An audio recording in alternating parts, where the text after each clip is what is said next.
We heard a lot of testimony, but I also have a lot of personal information here when it comes to how these red flag laws actually take place. I know it was brought up in committee that, there's like a 48 or 72 hour, I think it's 3-day time frame. I'm just saying numbers. That somebody can, they go to the house, they confiscate, then there's a setting for whether or not they're actually guilty of something, and then they have 72 hours to come and confiscate the weapon. That's not actually what happens. We have too much evidence, too many people that have testified that they come get the first knock on the door is to come get the weapons. That's the first thing that happened. And this is before anybody has ever investigated this. So in other words, you are guilty until proven innocent. This is consistent with this law. The red flag laws are you are guilty until proven innocent. We've had people have their guns taken away and have been kept for 2 years, 3 years. There are many testimonies about this. There are even articles in the newspaper in Colorado Springs about this, that this person still has not been able to get their firearm back. And they were found, they were exonerated, there was no issue for red flag, and they were never given their firearms back. Some people are still waiting. There was an article also done about a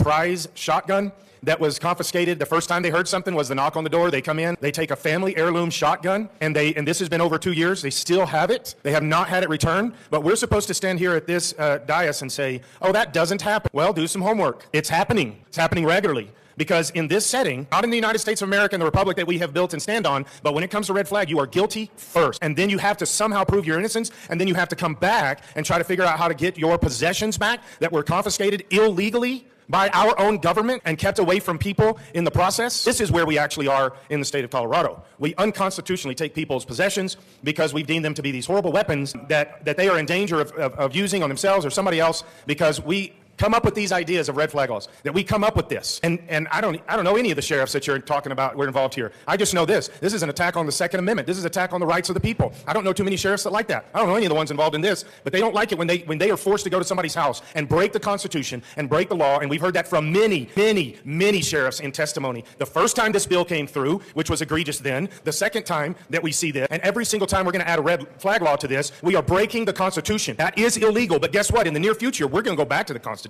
So I would like to move, I do move 049-2004. That's a proper motion. Give us a moment to get that displayed. And while we are getting that displayed, members, we have 28 minutes, 45 seconds remaining.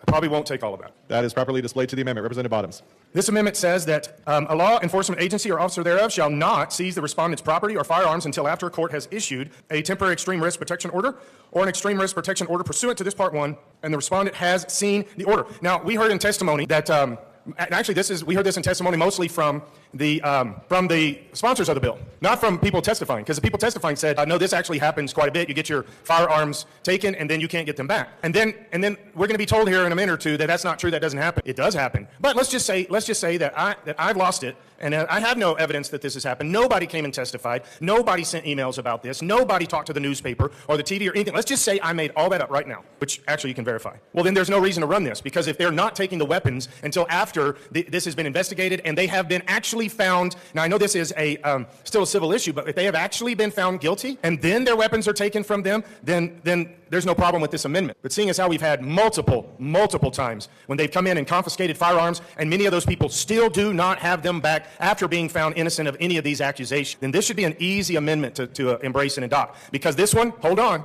this one's constitutional. I know that that's odd in this room, but this one's constitutional. Let's let people be found guilty and not after they have gone through the process, rather than found guilty and then go through the process and have their guns confiscated just because somebody down the road that could just be taken out of vendetta has said they're guilty. And the one that was in the gun that was talked about in the Gazette was over $100,000 valued shotgun, fairly heirloom, still has not been returned. Let's just go by the Constitution. Let's just go by the Constitution for funsies.